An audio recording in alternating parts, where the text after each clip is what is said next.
السلام علیکم ورحمۃ اللہ وبرکاتہ نحمدہ ونصلی علی رسولہ الکریم اما بعد اعوذ باللہ من الشیطان الرجیم بسم اللہ الرحمن الرحیم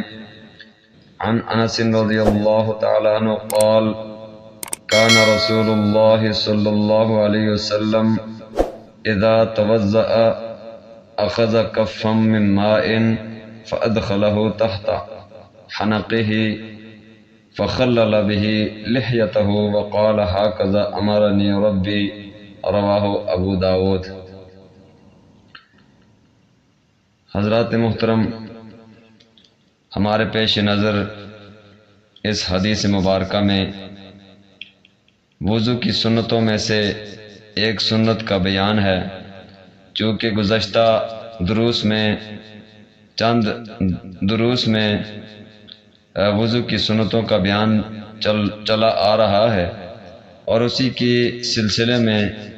اس حدیث مبارکہ میں جو حضرت انس رضی اللہ تعالی عنہ سے مروی ہے اور امام ابو داود رحمہ اللہ نے اپنی کتاب سنن ابو داود میں اس کو بیان فرمایا ہے، وضو کی سنتوں میں سے ایک سنت جو اس حدیث مبارکہ میں بیان فرمائی گئی ہے۔ حضرت انس رضی اللہ تعالیٰ عنہ فرماتے ہیں کہ رسول اللہ صلی اللہ علیہ وسلم اذا توضأ جب وضو فرماتے تو اخذ کفا من ماء ایک چلو پانی لیتے، فادخلہ تحت حنکہ تو اپنی ٹھوڑی کے نیچے اس چلو پانی کو داخل فرماتے، فخلل بہ لحیتہ اور اس پانی کے ذریعے سے پانی لگا کر پھر اس کے بعد اپنی داڑھی مبارک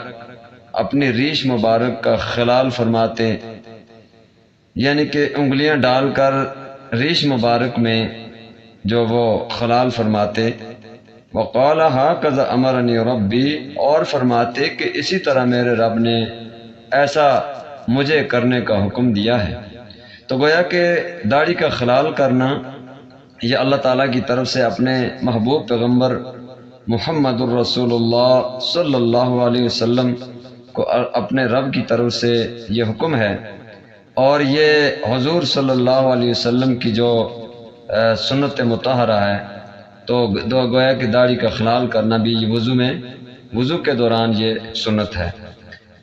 اسی طرح ایک اگلی حدیث مبارکہ حضرت ابن عباس رضی اللہ تعالیٰ عنہ سے مروی ہے، عن ابن عباس رضی اللہ تعالیٰ عنہما ان النبی صلی اللہ علیہ وسلم مسح براسہ واذنیہ باطنہما بالسباحتین وظاہرہما بابہامیہ، رواہ النسائی۔ امام نسائی رحمہ اللہ نے اس حدیث مبارکہ کو اپنی سنن نسائی میں بیان فرمایا۔ حضرت ابن عباس رضی اللہ تعالیٰ عنہ سے روایت ہے، وہ فرماتے ہیں کہ نبی صلی اللہ علیہ وسلم ان النبی صلی اللہ علیہ وسلم مسح براسہ اپنے سر کا مسح فرماتے، اور وہ اذنیہ گویا کہ چوتھائی سر کا مسح کرنا یہ تو فرض ہے، اور پورے سر کا بالاستیعاب مسح کرنا یہ سنت ہے۔ تو فرمایا کہ مسح براسہ اپنے سر کا مسح فرماتے، وہ اذنیہ اور اپنے دونوں کانوں کا مسح فرماتے، باطنہما ان کے اندر کی طرف سے، کانوں کے اندر کی طرف سے جو پردے ہیں ان پردوں میں جو گیلی انگلیاں پھیرتے، کس سے؟ بالسباحتین جو انگوٹھے کے ساتھ والی انگلیاں ہیں جنہیں مسبحہ بھی کہا جاتا ہے اور انگلی شہادت بھی کہا جاتا ہے، شہادت کی انگلی، تو گویا کہ دونوں کانوں کو دونوں شہادت کی انگلیوں سے گیلا کر کے اندر کی طرف جو وہ پھیرتے، جو اندر کے پردے ہیں کانوں کے،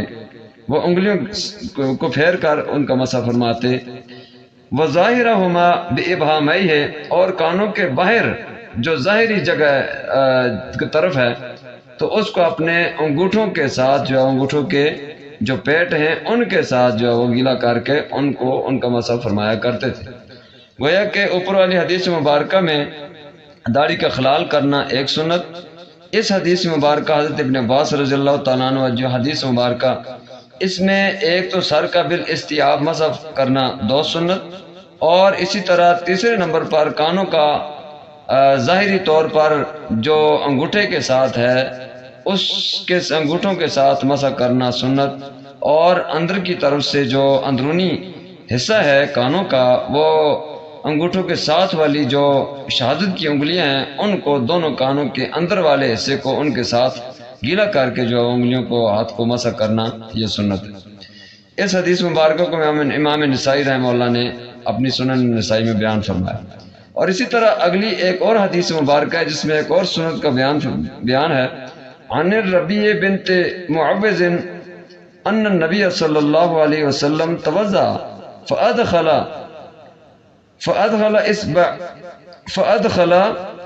اصبعیہ فی جوہر اذنیہ،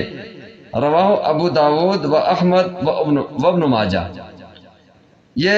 امام ابو داود رحمہ اللہ اور امام احمد رحمہ اللہ اور امام ابن ماجہ رحمہ اللہ نے اپنی کتابوں میں کتب حدیث میں اس حدیث مبارکہ کو درج فرمایا ہے۔ اور ربیع بنت معوذ یہ روایت فرماتی ہیں کہ ان النبی صلی اللہ علیہ وسلم کہ بے شک نبی صلی اللہ علیہ وسلم توضأ وضو فرماتے، فادخل اصبعیہ اپنی دونوں انگلیوں کو داخل فرماتے، فی جوہری اذنیہ اپنے دونوں کانوں کے سوراخوں میں۔ تو گویا کہ دونوں کانوں کے سوراخوں میں انگلیاں گیلی کر کے اندر کی طرف جو وہ ان کو گیلا کرنا، یہ کانوں کے سوراخوں کا گیلا کرنا بھی یہ سنت ہے۔ گویا کہ یہ ایک بڑی سنت ہے۔ تو ان احادیث مبارکہ میں گویا کہ جو وضو کی سنتیں ہیں ان وضو کی سنتوں کو جو واضح طور پر بیان فرمایا گیا ہے۔ اور اسی طرح ایک اور جو سنت اس کو بیان ہے، عن ابی رافع رضی اللہ تعالیٰ عنہ قال کان رسول اللہ صلی اللہ علیہ وسلم اذا توضأ وضوء الصلاة وحرک خاتمہ فی اصبعیہ، اور رواہ دارقطنی و ابن ماجہ۔ تو حضرت ابو رافع رضی اللہ تعالیٰ عنہ ان سے یہ حدیث مبارکہ مروی ہے، قال وہ فرماتے ہیں کہ کان رسول اللہ صلی اللہ علیہ وسلم کہ رسول اللہ صلی اللہ علیہ وسلم اذا توضأ جب وضو فرماتے، وضو الصلاۃ نماز کا وضو، تو حرکا خاتمہ تو اپنی انگوٹھی کو حرکت فرماتے، حرکت دیتے، فی اصبعیہ اپنی گویا کہ انگلی میں، جو انگلی میں انگوٹھی پہنی ہوتی تھی اس انگلی کو حرکت دیتے تاکہ انگوٹھی کے نیچے والی جگہ وہ بھی خشک نہ رہے، وہاں پر بھی پانی پہنچ جائے۔ تو گویا کہ انگوٹھی اگر کسی نے پہنی ہو مرد نے اور یہ اسی طرح خواتین نے، تو اس صورت میں انگوٹھی کا حرکت دینا اور انگوٹھی کی نیچے کی جگہ اس کو بھی تار کر لینا یہ بھی سنت ہے۔ یہ وضو کی جو سنتیں ہیں ان سنتوں کا خاص طور پر خیال رکھنا انتہائی ضروری ہے، اور انشاءاللہ تعالی آئندہ ویڈیو میں کوشش کریں گے کہ وضو کی سنتوں کو نمبر وار ترتیب سے جو ہے خاص ترتیب سے ان کو اکٹھے کر کے بیان کر دیا جائے۔ آگے پھر انشاءاللہ دیگر مسائل باقی بیان ہوں گے قرآن و سنت کی روشنی میں۔ اللہ تعالیٰ ہم سب کو عمل کرنے کی توفیق عطا فرمائے۔ وضو کے دیگر مسائل ہیں ان کو انشاءاللہ بیان کیا جائے گا۔ اس ویڈیو کو زیادہ سے زیادہ جو ہے وہ شیئر کریں، اور شیئر کرنے سے زیادہ جو دین کی بات خیر کی بات جو پھیلتی ہے۔ ہمارے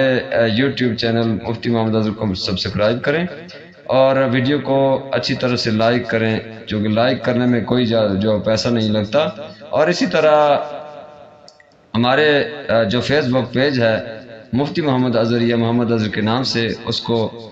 ضرور جو فالو کریں تاکہ ہر نئی آنے والی ویڈیو اور اس میں بیان کردہ مسائل جو ہیں وہ آپ تک پہنچ سکیں، اور اللہ تعالیٰ ہم سب کو بیان کرنے، سننے، سمجھنے اور عمل کرنے کی توفیق عطا فرمائے۔ جزاکم اللہ خیر۔ السلام علیکم ورحمۃ اللہ وبرکاتہ۔